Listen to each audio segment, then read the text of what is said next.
Hello दोस्तों, आप लोगों का स्वागत है मेरे चैनल स्कैरी स्टोरीज पर।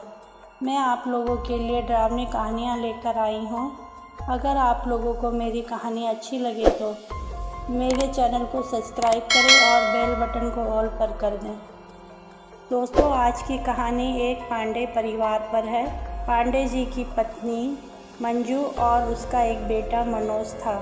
मनोज की शादी के कई साल बीत चुके थे और उसको कोई संतान नहीं थी। इस बात से मंजू और पांडे जी दोनों बहुत परेशान रहते थे। मनोज और नीलम ने कई डॉक्टरों को दिखाया। सब ठीक होने के बाद भी उन लोगों को कोई औलाद नहीं हो रही थी। फिर मंजू ने कई पंडित और ओझा को नीलम को दिखाया, पर उससे भी कोई फ़र्क नहीं पड़ा। एक दिन मंजू के घर पर एक अघोरी भिक्षा मांगने आया। उसने मंजू को उदास देखकर पूछा, बेटी क्या बात है? मंजू ने अघोरी से बोला कि बाबा, मेरी बहू के कई साल शादी के हो गए, उसे अभी तक कोई औलाद नहीं है। तभी अघोरी बाबा बोलते हैं कि बेटी, तेरी बहू को संतान हो सकती है। ये सुनकर मंजू बहुत खुश हो जाती है और व्याकुल होकर पूछती है कि वो कैसे बाबा? तब अघोरी बाबा बोलते हैं कि एक छोटी सी पूजा करनी पड़ेगी शमशान में और तुम्हारे यहाँ पुत्र रत्न की प्राप्ति हो जाएगी। मंजू को ओघड़ से बात नहीं करनी चाहिए थी।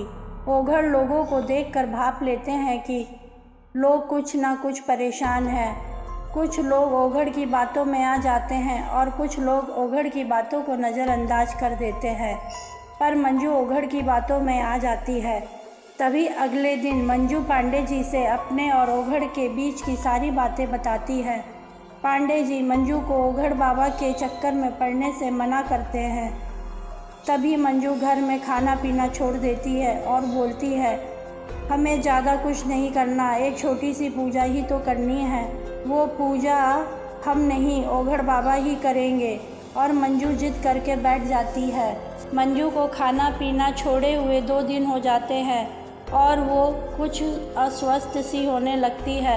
तभी पांडे जी को मंजू के सामने झुकना पड़ता है और वो पूजा के लिए मान जाते हैं। पांडे जी बोलते हैं कि मैं इस पूजा में तुम्हारा साथ नहीं दूंगा।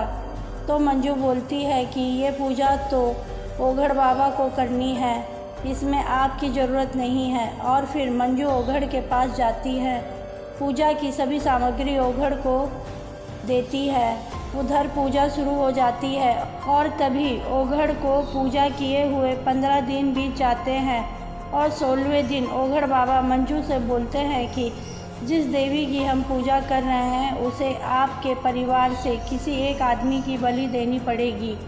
ये सुनकर मंजू डर जाती है और बोलती है कि हम किसी की भी बलि नहीं दे सकते। पर ओघड़ बोलता है कि 15 दिन पूजा के हो चुके हैं और जिस देवी की हम पूजा कर रहे हैं वो निशाचरी है और वो जागृत हो चुकी है। अब वो किसी न किसी की बलि लिए बिना शांत नहीं होगी। मंजू के परिवार में 2 ही आदमी थे, एक पांडे जी और एक बेटा मनोज। मंजू दोनों में से किसी की भी बलि कैसे दे सकती थी?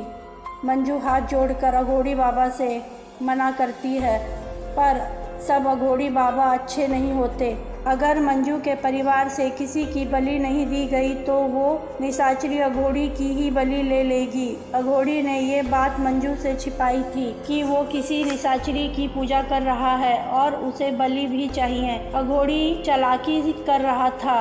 वो सोच रहा था कि उसे सिद्धि भी प्राप्त हो जाए, पर मंजू अघोरी की बात मानने को तैयार नहीं थी और मंजू के घर में अजीबोगरीब घटना होने लगी। मनोज का एक्सीडेंट हो जाता है। नीलम माँ दुर्गा की भक्त थी। उसकी पूजा पाठ के आगे अघोरी उन लोगों पर काबू नहीं कर पा रहा था। इस सब से परेशान होकर मंजू पांडे जी को सब बातें बताती है और पांडे जी मंजू पर गुस्सा करते हैं कि मैंने पहले ही इस सब चक्करों में पड़ने को मना किया था, पर अब कोई कुछ नहीं कर पा रहा था। तभी पांडे जी ये सारी घटना अपने एक मित्र को बताते हैं, तो वो मित्र एक तांत्रिक जो लोगों का भला करता है का पता बताते हैं। पांडे जी उस तांत्रिक के पास जाते हैं। वो तांत्रिक माँ काली का भक्त होता है। पांडे जी तांत्रिक को सारी बातें बताते हैं तब तांत्रिक बोलता है कि वो ओघड़ बहुत ही ज़्यादा खराब है।